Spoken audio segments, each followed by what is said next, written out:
events that our investigators and our forensics team are working through. It took many hours for them to recover that evidence, and the scene spanned multiple blocks.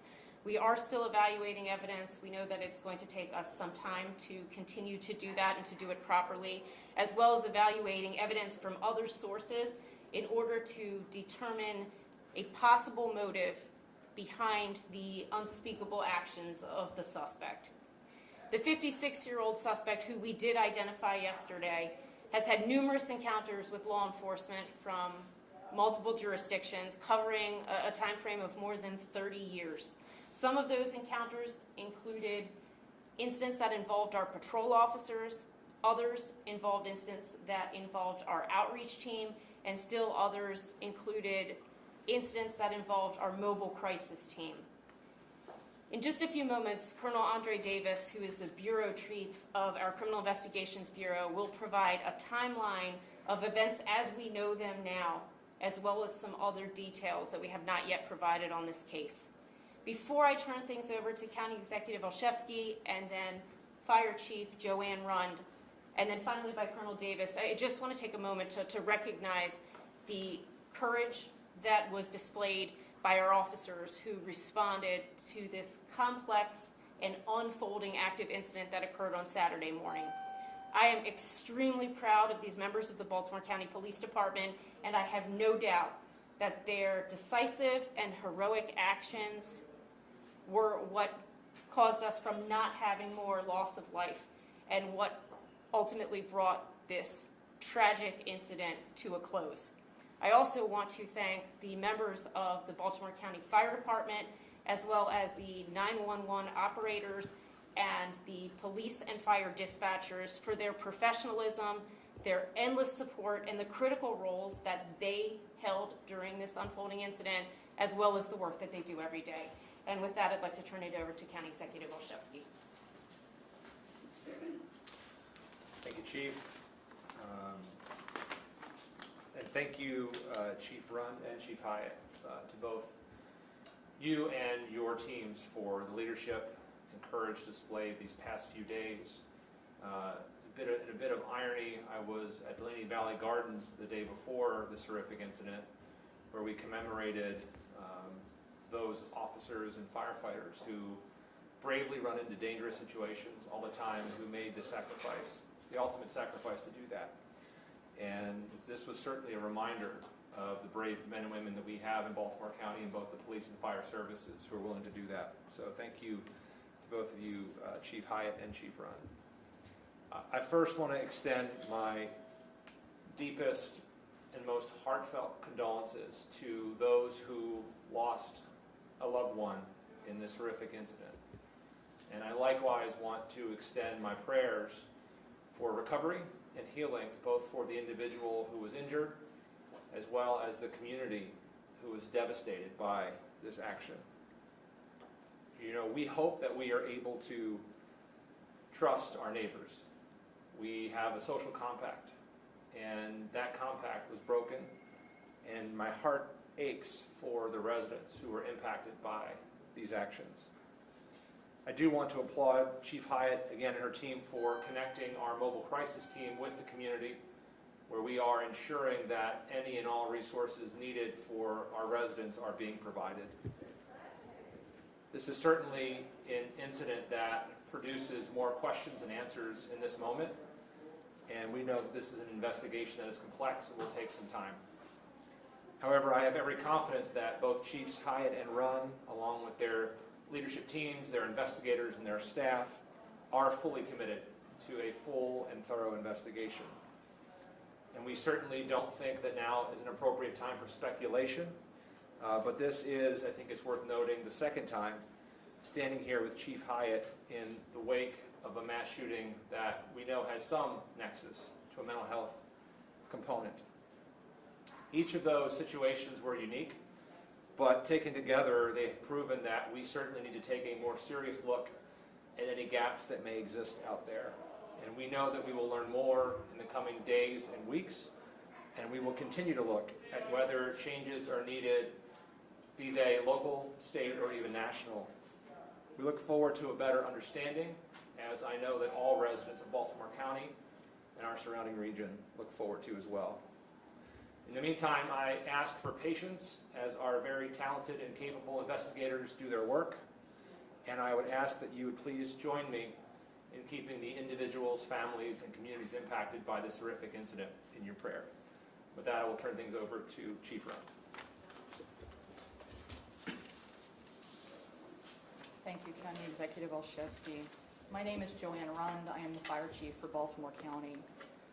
We were alerted on that horrible day of May 8th to 7500 block of Maury Avenue for a 2-alarm fire with multiple shootings. Our fire dispatch was at 6:41 a.m. The first alarm was dispatched at that fire at 6:41 a.m. with multiple calls and also reports of shots fired. The police arrived on scene first, and I would like to thank Chief Hyatt and her team for the wonderful job that they did in protecting our firefighters as they arrived. The first arriving truck and engine from Station 13 of Westview arrived at 6:50 a.m. Engine 13 and the truck found a house fully involved. They immediately called for a second alarm. At 7:06, our command confirmed that the townhouses were fully involved in fire, and at 7:14, they announced a collapse. At that point in time, we notified BG&E that we had a gas-fed fire. The command advised that we needed to establish a 100-foot perimeter around that area so our personnel would be safe, and pulled our firefighters out of the adjacent location. At 8:03, the house to the right of the origin of the house that started the fire collapsed. At 8:34, our hazmat crews were dispatched to arrive on location because of an active gas leak that was from the fire being put out from one of the gas leaks, or gas mains, excuse me. At 8:52, the buildings and the storm drains were confirmed that they were negative for a test of gas. At 9:04, the county building engineers arrived on location, and they started taking a look to see if it was safe to go in. At 9:33, Red Cross was requested for assistance. At 12:04, BG&E shut the gas off, and the fire was put under control shortly thereafter. Our personnel, both police and fire, dealt with a lot of fatalities and injuries that day. 5 civilians were injured or killed, including the shooter. When fire units pulled up, our firefighters found people on the streets. All were on the ground, were obviously injured. Fire and EMS began to immediately render care, all with the protection of our wonderful police officers around us. I am so proud of the fire and police departments in Baltimore County on that horrific day. At around 7:40, a 5th person was located inside the home to the left where the fire had started. Firefighters found this victim, who was dead at the scene, while doing a search to put out that last part of the fire. No firefighters were injured at this location. The fire department's heart, our sympathy, our prayers go out to the community and the citizens, along with the loved ones that lost someone that day.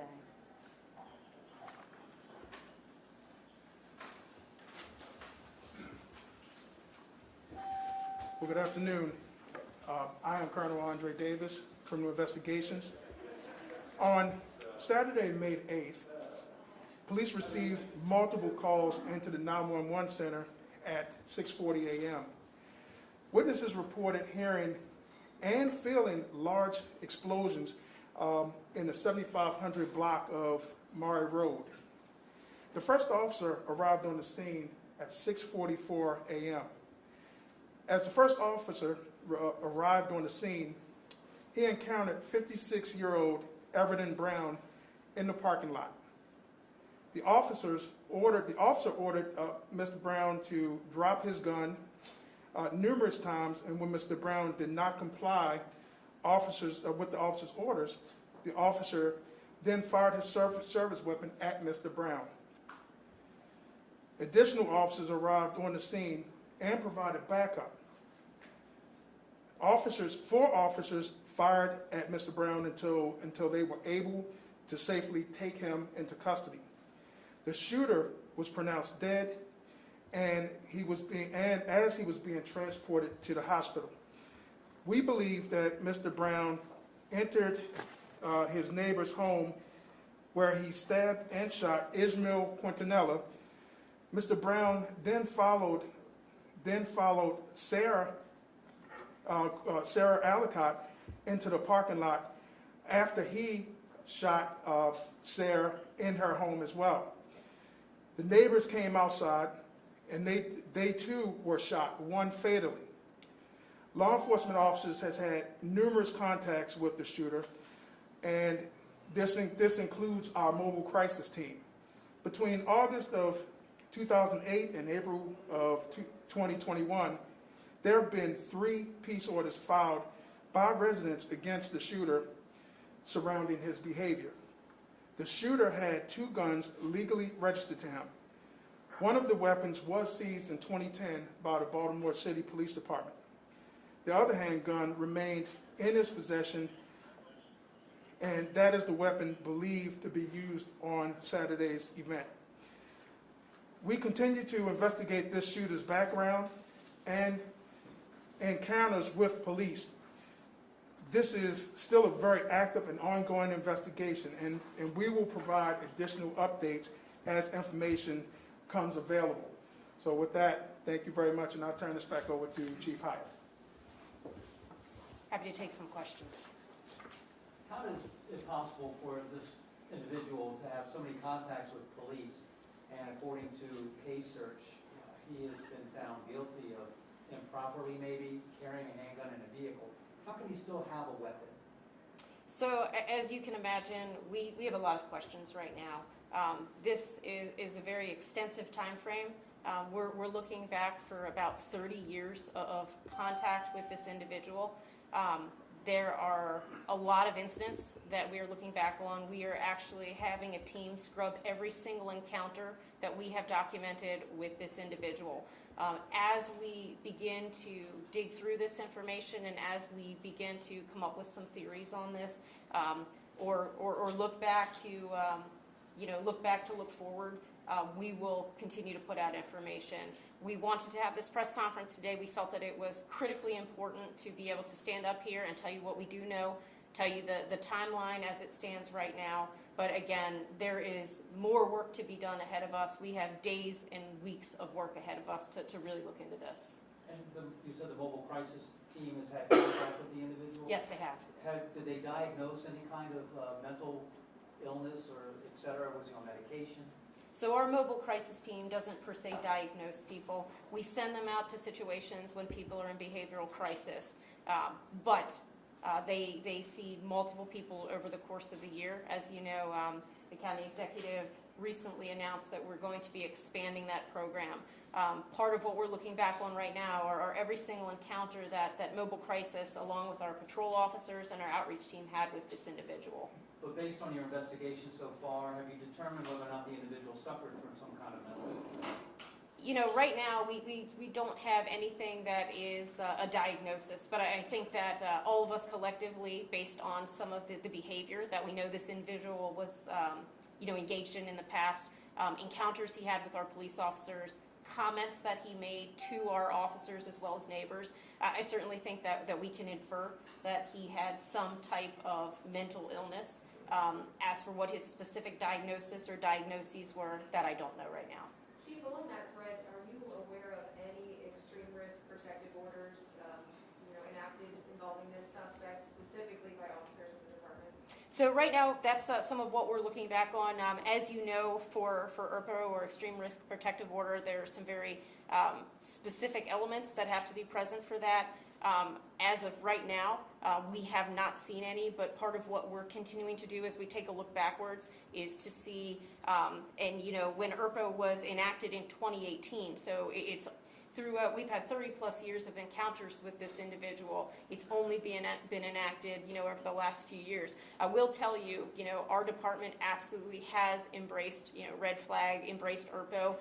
Since it was enacted, we've had over 200 encounters with individuals where ultimately firearms have been seized from their homes. But again, we're so preliminary in this investigation, but we will follow up with that. That is one of the things we're focused on. And I may have missed the metric. How many interactions with the mobile crisis team have there been, if you have that information? I don't have the specific numbers, but I know that there have been multiple. Thank you. Sure.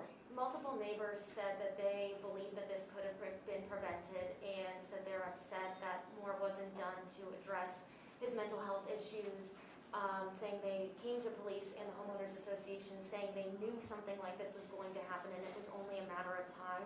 Do you think there was something that could have been done to prevent this? And like the county executive alluded to, there are changes you guys are planning or hoping to make to prevent something like this from happening in the future? So I'll say this. First of all, this was a horrible, horrific incident, and we are committed to picking through every piece of evidence, every report, every encounter. But mental illness in itself is not a crime. And so part of what we're doing is looking through to see, could there have been points of intervention, maybe not even just by police, but in general with this individual. But we don't know that right now, right? I mean, we are so preliminary in a very, very lengthy investigation that frankly, and the county executive, I think, said it best, really, we're just asking for patience because we want to make sure we owe it to the victims and to their families to make sure that we do a very thorough investigation and that when we provide information to you, we're certain about the facts, and it's just going to take a little bit of time for us to do that. Chief, what kind of explosive devices were found in this car? They were incendiary devices. Without going into too much detail, I'd prefer not to do that right now because of where we are in the investigation. But we don't have information on how long they had been there. We just recovered them. Could you at least describe how dangerous they were? Absolutely. These devices absolutely had the capability to be utilized, and this individual had the ability to utilize them that day. I mean, how Last powerful? question. Do you believe that he used an explosive device in his home? Is that something that you're looking into to cause the fire? So right now our fire investigators are still continuing with their investigation. We will, again, put out more information on that as we are conclusive in terms of after we look through all the evidence. Very good. Thank you all. Thank you. Thank you.